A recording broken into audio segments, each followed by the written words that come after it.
The title we will be discussing today is Drawdown, the most comprehensive plan ever proposed to reverse global warming by Paul Hawken. A New York Times bestseller, the book is a collection of realistic and bold approaches and proposals from an international coalition of researchers, professionals, and scientists, and will draw a name to receive a complimentary copy of Drawdown after our Q&A.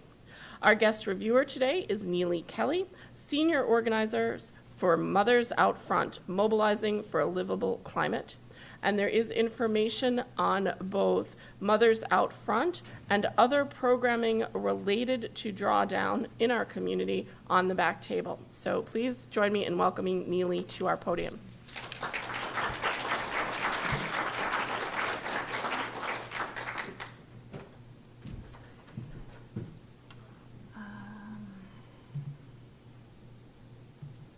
No, hang on.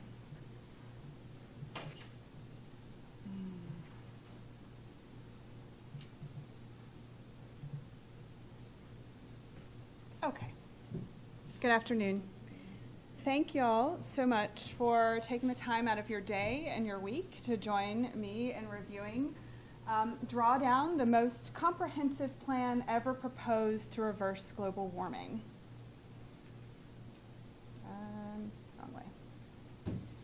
There is no task that is more urgent, more compelling, or more sacred than that of protecting the climate of our planet for our children and our grandchildren. Christiana Figueres, who was the executive secretary of the United Nations Framework Convention for Climate Change. And she's right. It is the gravest threat to human civilization of our time ever. So a quick outline of the presentation is, so first I'll give an overview of the book, just general impressions, how it's laid out, how it's organized. And then I did a deeper dive into some of the solutions presented there that are relevant to us here in Rochester and New York State specifically. And then making Drawdown a reality. What can I do? And finally, questions and answers. So this is a picture of Madre Tierra. She was created by the youth at an organization called El Puente in Brooklyn. El Puente is an ally and partner of Mothers Out Front. I have seen her in person. She's magnificent. And this was the climate march in 2014, which is about when the climate movement started picking up steam. So the overview. Overall, it's an excellent resource. If you want to understand climate change and the solutions to climate change, this book is fantastic. It's well laid out, it's well organized, and the information is such that a layperson can understand it. It was well researched. I think Susan said it was, teams of scientists from across the world that came together and put their heads together and their numbers and their research together to figure out, all right, how do we break down these numbers? Well organized. So it's organized in sections around how do we transition our energy systems off of fossil fuels, our food systems, our food production systems contribute approximately a third of the carbon emissions, overall carbon emissions. I believe that's in the United States. So it's a significant source of carbon pollution. Women and girls, buildings and cities, how do we transition our buildings and cities off of fossil fuels, land use, transportation and everything within transportation, materials, and coming attractions, which I found really interesting. I read a few of them, and these are the ones that are still pretty theoretical. They're not being implemented yet. I wanted to emphasize now the section on women and girls and how important it is, family planning and education of women and girls is to solving the climate crisis. And I wanted to showcase Malala, who most of you may know. She is an educated girl. I believe she's in her late teens now, but she was being educated and she was outspoken about the Taliban, and they tried to kill her. She survived and now is working to, she has founded this organization, the Malala Fund, that works to educate girls around the world. So number one, the number one solution that could draw down as much carbon, the most carbon of any of these solutions, surprised me. It was refrigeration, which is in the materials section. And I thought, I had no idea.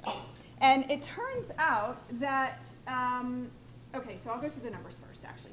So here's an example of how the book is laid out. This is this man, Jose, he's the one who, he won a Nobel Peace Prize for identifying the contribution, I believe, of hydrofluorocarbons, if I'm saying that correctly, and their greenhouse gas effect. And so, again, it's just a couple of pages. And then it lays out how much, you can't read that there. I'm going to share my presentation. I'll walk through those numbers in just a second. How many gigatons of carbon will be drawn down if we get a hold of how we dispose of air conditionings and refrigerators. And the cost savings, how much money we'll save and how much money it will cost. And so 90 gigatons of carbon savings. Cost, the data are too variable right now. And this is actually going to cost more money than it will save us. But because it is such a significant source of greenhouse gas emissions, we have to get a handle on it. So when I was reading this book, I'm reading these numbers, and I realized my eyes were glazing over, and my mind was relaxing when I was seeing numbers in the billions and the trillions and the gigatons. And I thought, if I don't know what a gigaton, if I can't conceptualize a gigaton, likely a lot of others can't either. So I started doing some digging. What does it look like? What is it? 1 billion metric tons. If you're innumerate like I am, that doesn't mean much either. So I thought, what does that look like? More than 100 million African elephants. Actual population, 416,000. 2 times the mass of all the humans in the world. Again, this is 1 gigaton. There are approximately 7.5 billion people on the planet. Imagine 140 pounds each.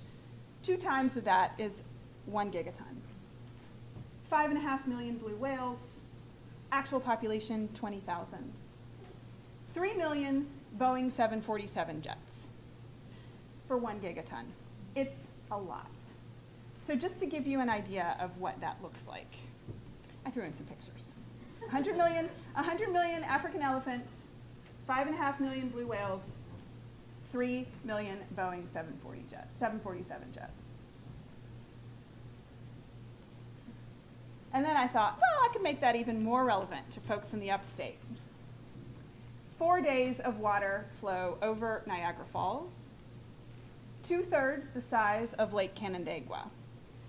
So 2/3 the size. I did look at every single Finger Lake in upstate New York, and there wasn't one that was 1 gigaton. So this was the closest I got. Number 2, onshore wind, electricity generation. 85 gigatons reduced carbon dioxide, which is 57 Lake Canandaiguas. 1.25 trillion net cost, 7.5 trillion net savings. If we transition, and again, we're talking on a global scale, not just in the United States or in New York City, New York State. It's the number 2. Here is a picture of Maple Ridge Wind Farm, which is up in Lewis County, up the St. Lawrence River, I think Watertown area.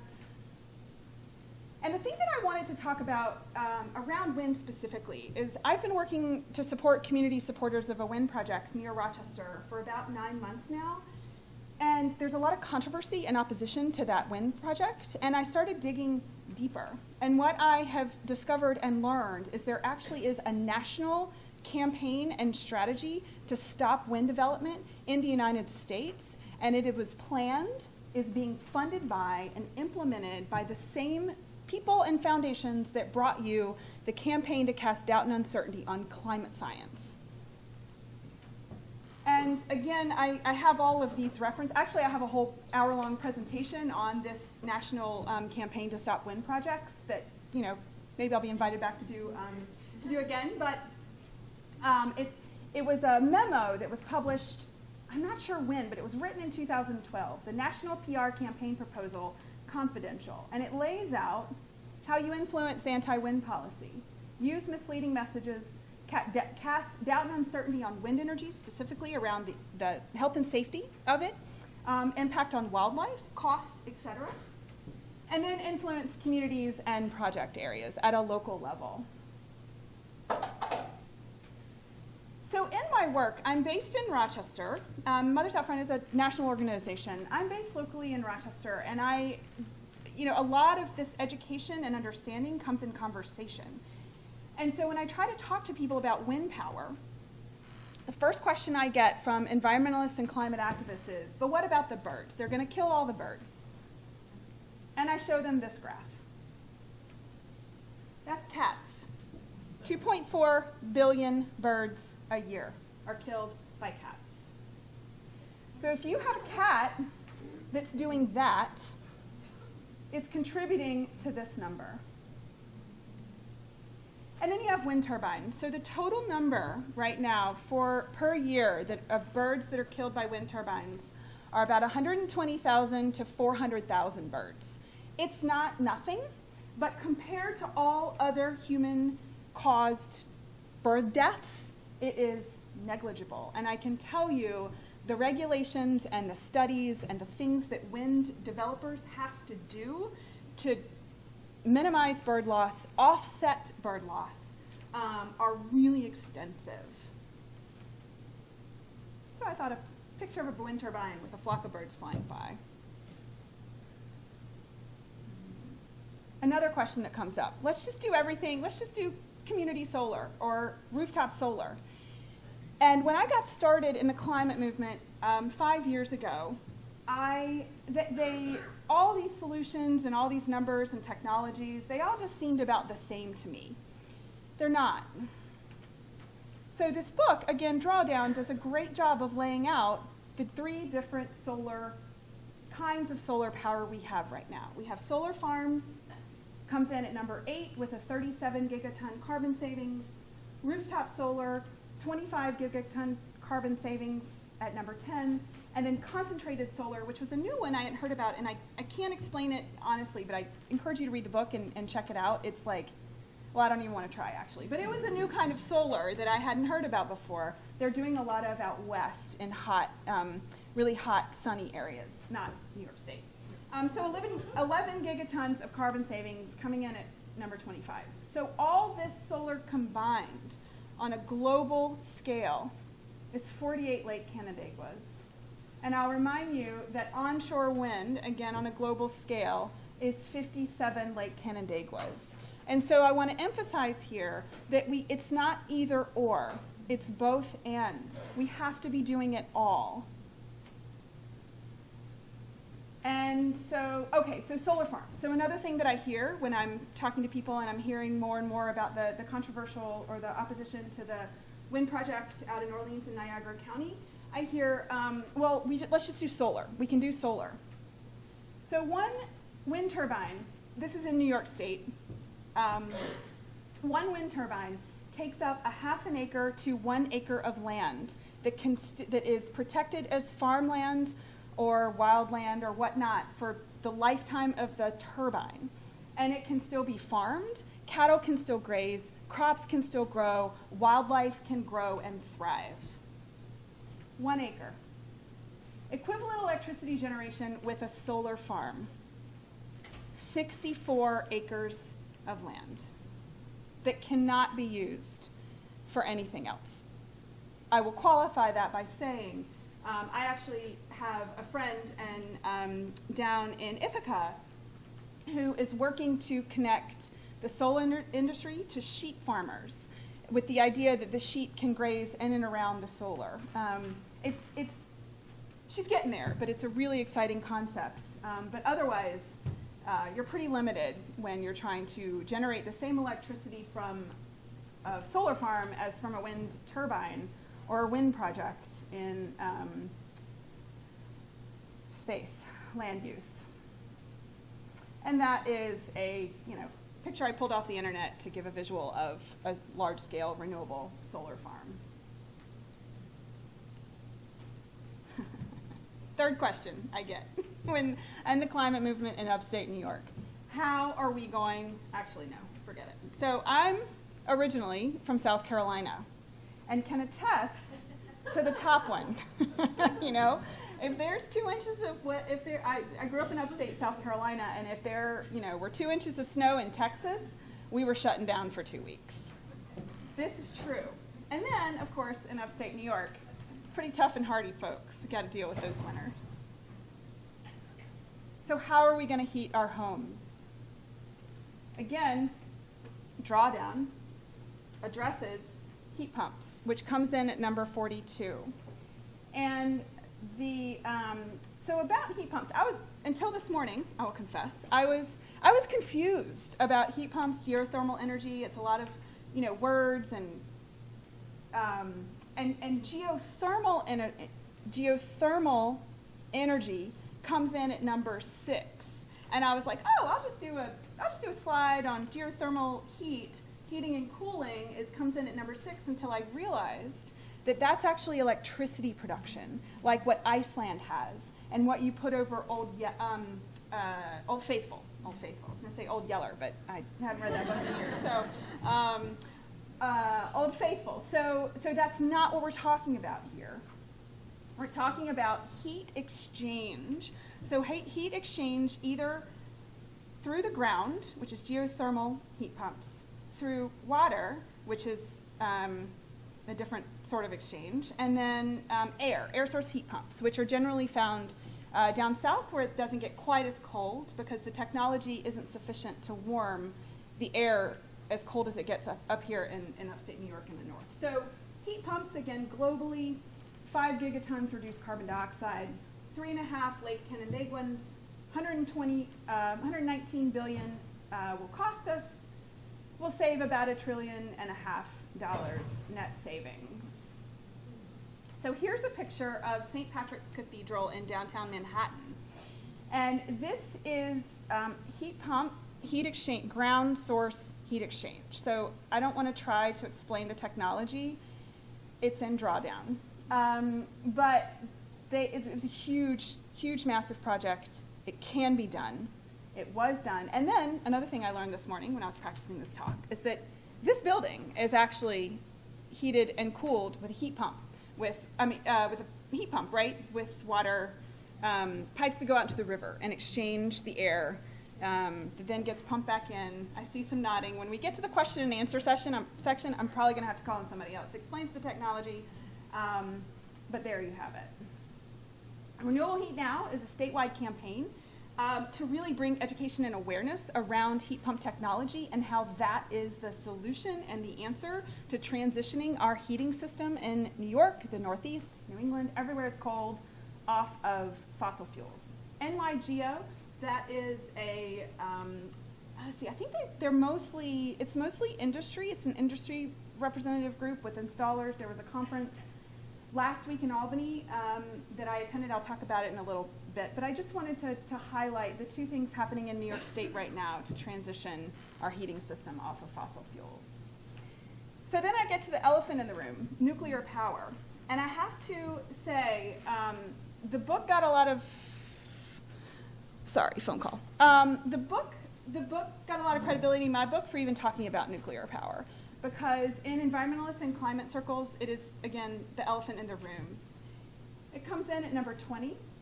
And I will also say that Mothers Out Front as an organization, we have no position on nuclear power. But I did think it important to address the facts. Here is the page out of the book. It's actually a few pages. There is a man there. And to be honest, I don't really know what that's a picture of, but it was the nuclear section of the book. So you might be able to look it up. I don't even think there was a reference to that. So overall, 17 gigatons reduced carbon dioxide, 11 Lake Canandaiguas. And again, this is global. $0.8 billion net cost, $2 trillion net savings. So carbon emissions. When you're talking about carbon emissions and climate change, nuclear power life cycle per kilowatt hour is the same as wind energy. And the unfortunate thing that's happening is that nuclear power is being shut down in New York State and across the country, and it is being replaced by gas-fired power plants. So that's fracked gas, methane emissions that are increasing the carbon emissions.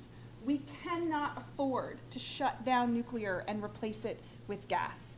The technology and our systems are not in, we don't have the technology in place to reduce all the nuclear power right now with renewables and energy efficiency. I didn't put it up there, but case in point is Indian Point Nuclear Power Plant. It's a 2,060 megawatt power plant in the Hudson Valley. It's aging. It does need to be shut down eventually. There was an announcement last year where Cuomo or somebody announced that they were going to be shutting it down on schedule in like 2020 or 2021, and environmentalists and climate activists were cheering and saying, yes, we can make up all that. I think it's like 500,000 homes with wind and solar and energy efficiency, and that's just a flat out lie. Because what's happening is there are two massive gas-fired power plants being built. One in Orange County called CPV, and if you're following state politics, Prococo, who was just found guilty. One of the things he was found guilty of was the CPV power plant in Orange County, like taking money to get to fast-track approval of that gas-fired power plant. The other power plant being built to make up for electricity lost by Indian Point is Cricket Valley, which is on the border. It's sort of east of the Hudson River, east of the Hudson Valley, on the border with Connecticut. So it's a problem. And one last fact about nuclear power and electricity generation is that I read in the book Enlightenment Now by Steven Pinker, 11 nuclear power plants are scheduled to be closed soon, or they already are closed. And if all that happens, it will wipe out all the gains of wind and solar power. So it's just not a good idea.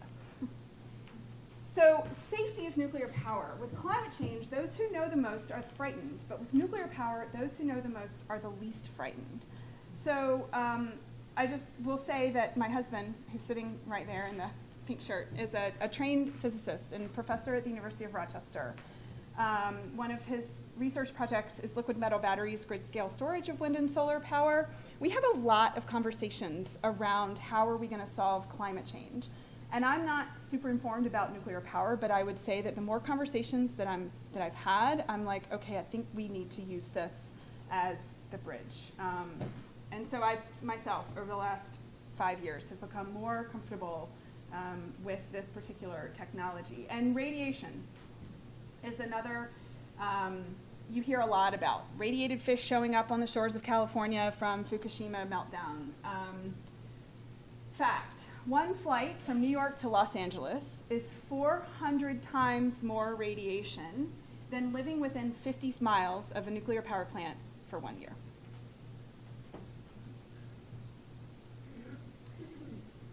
Really small. Again, I'm going to share this presentation and I can get these resources out to anyone. This is a chart that I refer to a lot. It really breaks down the issue of nuclear power and radiation into the different exposures and risk to human health and harm. So Enlightenment Now by Steven Pinker, he's the one who made the quote, and then XKCD Comics is who came up with that chart and that diagram. Okay, buildings and cities, bike infrastructure. Comes in at number 59. 2 gigatons reduced carbon dioxide, 1.5 Lake Canandaiguas, $2 trillion cost, $400 billion net savings. Next question I get. Way too cold and snowy in Rochester for bike infrastructure. But then you look at cities like Copenhagen, Denmark, that are building bike infrastructure to support the bike culture. So this is a sky bridge that is a bridge built specifically for cyclists to take them over a river in like a commercial shopping district in downtown Copenhagen. And then this, on a cold, snowy winter day, this is the bike parking at one train station in Copenhagen. It can be done.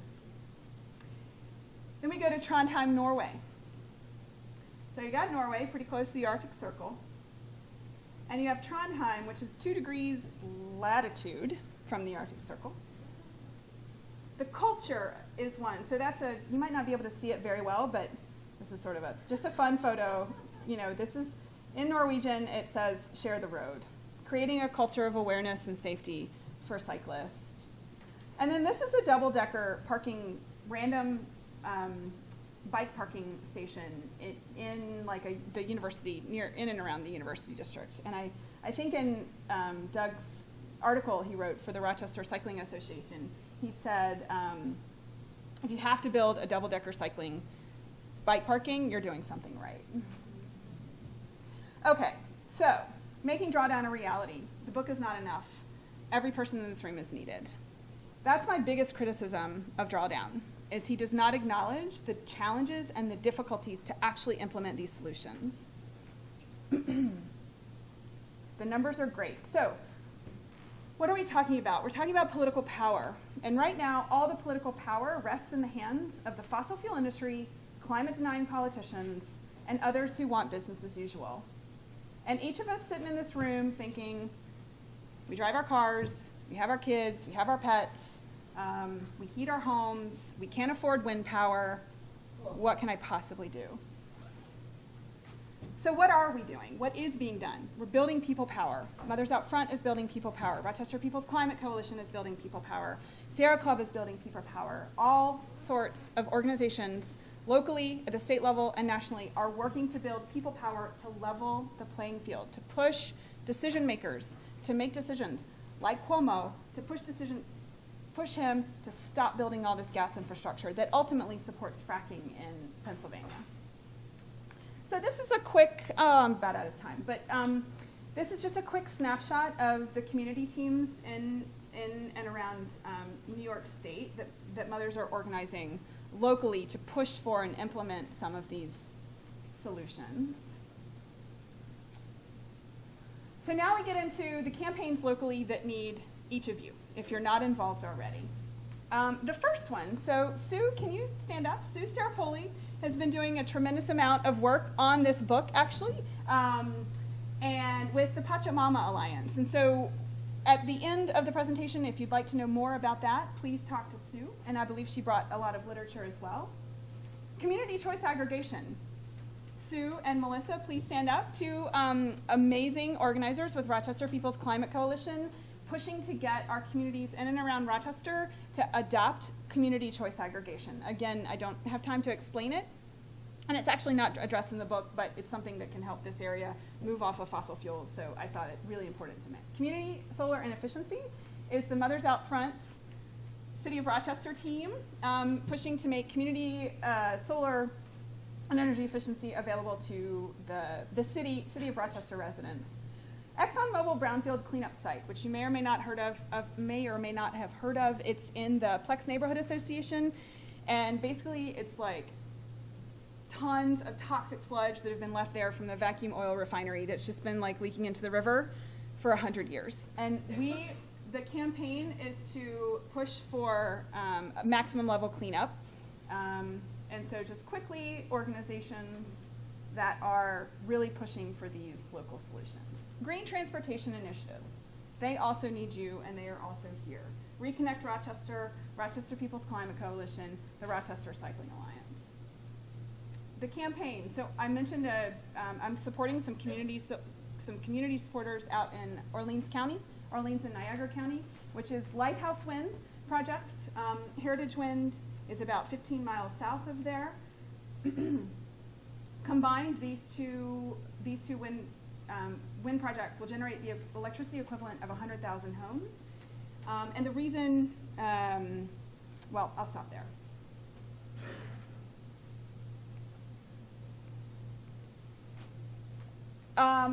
So New York State goal, 40% reduction in gas emissions, total, everything, all sectors, but below 1990 levels by 2030. Houses heated by fuel oil are being converted to gas heat. That is a problem. We need to be converting 126,000 buildings per year to geothermal or heat pumps. Right now, we're converting about 66,000, so we have got to scale up. The picture on the right is the New York Geothermal NYGeo conference in Albany last week. It's pretty amazing. Campaign, so this is the gas infrastructure campaign. There's a lot of work being done to call on Cuomo to stop gas infrastructure build out. There was a huge rally and march in Albany yesterday, and then these are the Sane Energy Project, New York Communities for Change, Food and Water Watch, New York Renews funded all the buses so people could get there for free. Here's a picture of all of us on the bus yesterday, and then there's a picture of us at the rally. And my other colleagues would be very upset with me if I did not mention the May 19th Climate Solutions Summit in Syracuse. There are flyers in the back. Please take one. And I'm done. So I would just like to thank the Friends and Foundation of the Rochester Public Library and really and truly all the amazing people in the climate movement working against all odds to solve this crisis. Thank you.